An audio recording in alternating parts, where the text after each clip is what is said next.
जय हिंद दोस्तों। आपको बता दें 8वां पे कमीशन का लेटेस्ट जानकारी ये निकल कर आ रहा दोस्तों कि अभी बैठक होने वाला है दिल्ली में। जी हाँ दोस्तों, 7 अगस्त और 10 अगस्त को दिल्ली में बैठक होगा स्टेक होल्डर के साथ, और उसके बाद चेन्नई में है 7 और 8 सितंबर को बैठक है, और फिर 9 सितंबर को पुडुचेरी में बैठक है, और उसके बाद 16 और 18 सितंबर को चंडीगढ़ में बैठक है, जहां पर पंजाब के, हरियाणा के, हिमाचल प्रदेश के स्टेक होल्डर भाग लेंगे। जी हाँ दोस्तों, लगातार बैठकों का दौर जारी है। इससे पहले भी आपने देखा होगा दिल्ली में बैठक हो चुका, पूना में बैठक हो चुका, हैदराबाद में बैठक हुआ, मुंबई में बैठक हुआ, भुवनेश्वर में हुआ, कोलकाता में हुआ। लगभग पूरे देश से स्टेक होल्डर ने 8वां पे कमीशन के साथ बैठक कर चुके हैं। अब 2-4 जगह बैठक और बाकी है। जो डाटा इनपुट्स देना था, सबमिशन करने का डेट ऑलरेडी 31 जुलाई को ख़त्म हो चुका है। जहाँ दोस्तों यानी बैठकों का दौर अब चल रहा है। और आपको बता दें 3 नवंबर 2025 को गठन हुआ था 8वां पे कमीशन का, और 18 महीने का वक्त मांगा गया था, और जो कि अप्रैल 2027 में 18 महीना पूरता है। और उम्मीद भी यही लगा रहा है, जब सवाल पूछा जाता है तो सरकार भी यही जवाब दे रही है कि 18 महीना में रिपोर्ट बनकर तैयार हो जाएगा, तब हम आपको बताएंगे कि रिपोर्ट में क्या क्या है। जहाँ दोस्तों यानी कि रिपोर्ट अप्रैल 2027 में सबमिट होने जा रहा है। अप्रैल 2027 याद रखिए डेट। और उसके अलावा आपको बता दें कैबिनेट इसको अप्रूव्ड करेगा, सहमत करेगा, और तभी जाकर ये 8वां पे कमीशन लागू होगा। और लगभग वर्ष 2027 बहुत बड़ा खुशखबरी वाला वर्ष होने वाला है आप लोगों के लिए। लगभग देश के 50 लाख कर्मचारी और 65 से ज़्यादा लाख पेंशनर्स को फ़ायदा होने वाला है, सैलरी में, पेंशन में, भत्ता में। जी हाँ दोस्तों, क्योंकि 8वां पे कमीशन का रिपोर्ट बनाने का दौर चल रहा है, स्टेक होल्डर से डाटा लेने का दौर चल रहा है, जो आपको हम डेट वाइज बताए हैं। आप चाहें तो गूगल करके देख सकते हैं, इसमें किसी प्रकार का डेविएशन आपको नहीं मिलेगा। हाँ, अभी फिटमेंट फैक्टर के बारे में भी कई लोगों ने सवाल पूछा सरकार से। सरकार का सीधा जवाब है कि अभी फिटमेंट फैक्टर के बारे में हम बता नहीं सकते जब तक कि रिपोर्ट सबमिट नहीं होता। जहाँ दोस्तों यानी 8वां पे कमीशन के जो चेयरपर्सन हैं रजना प्रकाश देसाई, साथ में उनके और भी सेक्रेटरी हैं, वो सब मिलकर, जितने भी स्टाफ लोग हैं सब मिलकर 8वां पे कमीशन का रिपोर्ट बना रहे हैं। और सभी स्टेक होल्डर यूनियन के साथ बैठक किया जा रहा है ताकि सभी का रिपोर्ट लिया जा सके, सभी से डाटा लिया जा सके कि सरकारी कर्मचारी और जो स्टेक होल्डर हैं उनका जो मूल समस्या है और कितना डिमांड रखते हैं, वो सारा अपना अपना बात रख रहे हैं 8वां पे कमीशन के साथ। कि अभी जिस सब हिसाब से महंगाई बढ़ी है, आप जून का डाटा देख लीजिए, all India consumer price index का जून का भी डाटा आ चुका है, 151.8 आया है। यानी उस हिसाब से आप अगर देखेंगे तो आपका DA 63.78% होता है, और इसे राउंड अप फिगर में करेंगे तो 63% DA हो जाएगा। यानी 3% जुलाई में आपको DA मिलेगा, 3%, जो कि कन्फर्म हो चुका है। जून तक का data all India consumer price index का आ चुका है।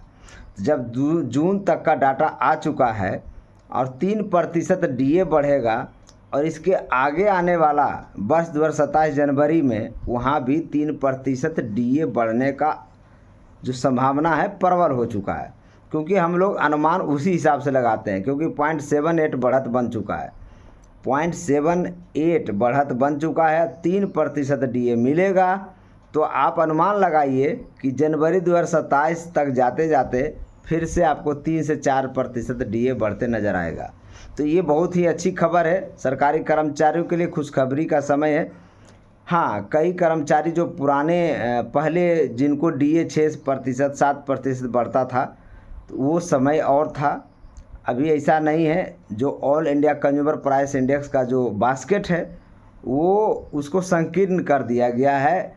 कुछ आइटम ऐसे हैं जिनको जोड़ा ही नहीं गया, जिसके कारण क्या होता है कि जो पॉइंट्स हैं वो ज़्यादा नहीं बढ़ता है।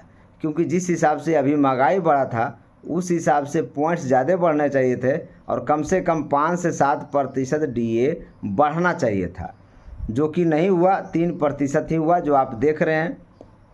आप इसको कैलकुलेटर पर भी जाकर चेक कर सकते हैं। आप गूगल क्रोम खोलेंगे, वहाँ पर डालेंगे DA कैलकुलेटर और पहला ही ऑप्शन आता है, आप उस पर क्लिक करेंगे। DA कैलकुलेशन में जब पॉइंट्स डालेंगे आप 151.8, तो आपका जो DA परसेंटेज है वो 63.78% दिखा देगा।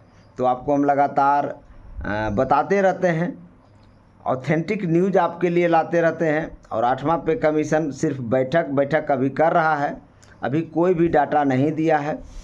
सभी स्टेक होल्डर से डाटा ले रहा है, इनपुट्स ले रहा है, सभी के समस्या सुन रहा है। कई लोगों का फिटमेंट फैक्टर 4 तक का भी मांगा गया है। कलकत्ता में जो मीटिंग हुआ था उसमें मजदूर प्रतिरक्षा संघ ने 4 फिटमेंट फैक्टर मांगे थे। तो 4 फिटमेंट फैक्टर मांगने का मतलब ये हुआ कि आपका जो मिनिमम सैलरी वाले जो कर्मचारी हैं, प्यून लेवल के हैं, जो भी ये ग्रुप डी के कर्मचारी हैं, उनका 4 गुना सैलरी सीधे बेसिक बढ़ जाएगा। 18,000 7वां पे कमीशन में मिनिमम सैलरी था, 18 चौका 72,000 हो जाएगा।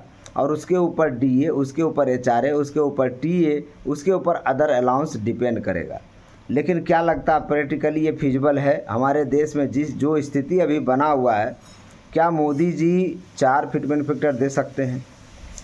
क्योंकि इनका ट्रैक रिकॉर्ड रहा है कंजूसी का, और मोदी कंजूस सरकार है, ये आपको पता है। इससे पहले 7वां वेतन आयोग में मोदी सरकार मात्र 14.29% बढ़ाया था, मात्र 14.29%। और उसी हिसाब से अभी अगर कैलकुलेशन करेंगे तो 20 से 22% ज़्यादा बढ़ने नहीं जा रहा है। देखिए ये अनुमान है, ये हम भी अनुमान करते हैं कि जो ट्रैक रिकॉर्ड है सरकार का वो बहुत ही गंदा रहा है, बहुत ही गंदा रहा है। क्योंकि इससे पहले मात्र 7वां वेतन आयोग में 14.29% ही बढ़ा था सैलरी और पेंशन, और इस बार भी 20 से 30% के बीच में ही बढ़ता नज़र आ रहा है। तो आप खुद सोचिए, फिटमेंट फैक्टर भी आप जोड़ेंगे तो अभी 3% DA लगने वाला है, तो 1.63 फिटमेंट फैक्टर बनेगा। और उसके ऊपर 30% ही मान के चले आपके हिसाब से, या 20% ही मान के चले, तो इस हिसाब से जोड़ेंगे तो लगभग 2.25 के आसपास फिटमेंट फैक्टर आता है। लेकिन फैमिली यूनिट जैसे ही 3 से 5 अगर करता है सरकार, 3 से 5 फैमिली यूनिट करता है, क्योंकि सरकार का ही लेटर है, सरकार ने ही बोला है कि माता पिता की जिम्मेदारी आपकी है, तो सरकार को फैमिली यूनिट 3 से 5 करना चाहिए। और 3 से 5 जब होगा तो 0.67 फिटमेंट फैक्टर बढ़ जाएगा, और उसी हिसाब से जोड़ेंगे तो लगभग 2.25 फिटमेंट फैक्टर आ रहा है। देखिए ये प्रैक्टिकल बात बता रहे हैं, लेकिन सरकार कितना पर एग्री होगा ये किसी को पता नहीं है। 8वां पे कमीशन कितना फिटमेंट फैक्टर सरकार के पास भेजेगी ये किसी को पता नहीं है। लेकिन हम लोग जो प्रैक्टिकल चीज़ देखते हैं कि इसके आसपास रहेगा। मांग आप 3.833 किए हैं, ये अच्छी बात है, क्योंकि आप ज़्यादा मांगेंगे तभी जाके सरकार थोड़ा कम करके देगी। अगर आप कम मांगेंगे तो सरकार और भी कम कर देगी। तो ज़रूरी है, 4 फिटमेंट फैक्टर ने मांगे हैं, वो भी बहुत अच्छा कदम है। और शिव गोपाल मिश्रा जो NCJCM के अध्यक्ष हैं, इनका डिमांड था 3.833 फिटमेंट फैक्टर का, ये भी बढ़िया डिमांड है। डिफेंस का भी 833 का था, 3.833 का, वो भी अच्छा डिमांड है। जो पोस्टल विभाग है जिन्होंने डिमांड दिया था 3.25 फिटमेंट फैक्टर का, वो थोड़ा सा ज़्यादा डिमांड है, वो भी ठीक है। तो जो ज़्यादा डिमांड किए हैं वो अच्छा काम किए हैं, सरकार उस पर भी नज़र होगा सरकार को कि कर्मचारी इससे कम लेने को तैयार नहीं है। यानी सरकार अब ये देखेगी कि उसके जो राजकोषीय है उसके ऊपर कितना लोड पड़ता है। 2 लाख करोड़ का लोड पड़ेगा, 3 लाख करोड़ का लोड पड़ेगा, वो उस समय का वित्तीय स्थिति दिखाएगा, और उसी हिसाब से आपका फिटमेंट फैक्टर भी बनेगा, यह ध्यान रखिएगा। यानी सैलरी और पेंशन ऐसे ही नहीं सरकार आपको दे देगी, वो बहुत कुछ देखेगी, देश की आर्थिक स्थिति देखेगी, और आपको कितना मैक्सिमम दिया जा सकता है वो भी देखेगी कि सरकार के राजकोष पर ज़्यादा लोड ना पड़े, ये भी देखा जाएगा। और ये चीज़ साफ साफ मेमोरेंडम में लिखा हुआ है सरकार के द्वारा जब मेमोरेंडम का मांग किया गया था उसमें साफ साफ लिखा गया था और ख़ास करके रंजना प्रकाश देसाई को भी आगाह किया गया था कि इस चीज़ के बारे में आपको देखना पड़ेगा कि देश का आर्थिक स्थिति खराब ना हो और सरकारी कर्मचारियों के जेब में इतना कम भी पैसा ना जाए कि हमारा देश का आर्थिक स्थिति नहीं चले। क्योंकि सरकारी कर्मचारी के पास अगर पैसा आता है, पॉकेट में पैसा आता है, तो वो मार्केट में लगाता है और मार्केट जब चलता है तो देश का अर्थव्यवस्था चलता है। तो सरकार को एक तरफ कुआं है, एक तरफ खाई है, सरकार को बैलेंस बना के चलना पड़ेगा। इस बात को आप मान लीजिए, ये प्रैक्टिकल हम आपको बता रहे हैं। यानी सरकार ज़्यादा पैसा भी नहीं दे सकती है, सरकार कम पैसा भी नहीं दे सकती है। कम पैसा देगी तो देश का अर्थव्यवस्था खराब होगा, ज़्यादा पैसा देगी तो राजकोष का जो जमा पूंजी है उस पर लोड पड़ेगा। तो ये सरकार को बैलेंस बना के चलना पड़ेगा।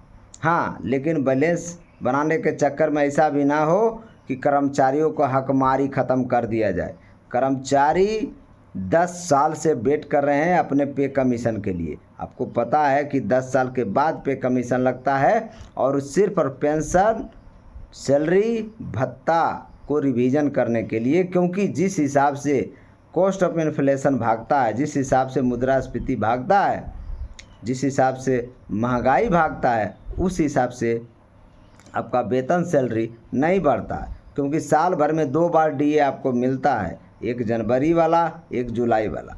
हर 6 महीने का एवरेज पॉइंट्स कैलकुलेशन करके आपको डीए दिया जाता है। तो आप देख रहे हैं, इससे पहले जनवरी 2026 में मात्र 2% बढ़ा था डीए और इस बार जुलाई 2026 में 3% डीए बढ़ने जा रहा है, जो कन्फर्म हो चुका है। और 27 का भी लगभग अनुमान इसी तरह से लगा सकते हैं कि 63.78 है, यानी 0.78 से हम लोग बढ़त बनाए हुए हैं।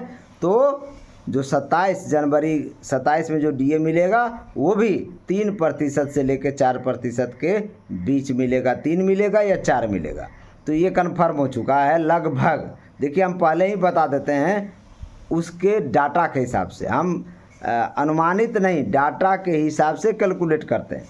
तो बहुत ही बड़ी खुशखबरी है। अप्रैल महीना 2027 में 8वां पे कमीशन रिपोर्ट सबमिट करेगी। 3-4 महीने और आपको देना पड़ेगा, कैबिनेट उसको अप्रूव्ड करेगा और फिर सिफारिश लागू हो जाएगी। फिर आपके पॉकेट में सैलरी और पेंशन के रूप में, भत्ता के रूप में सैलरी आना शुरू हो जाएगा, पेंशन आना शुरू हो जाएगा। इस वीडियो को सभी कर्मचारियों तक शेयर करें। जय हिंद, जय भारत।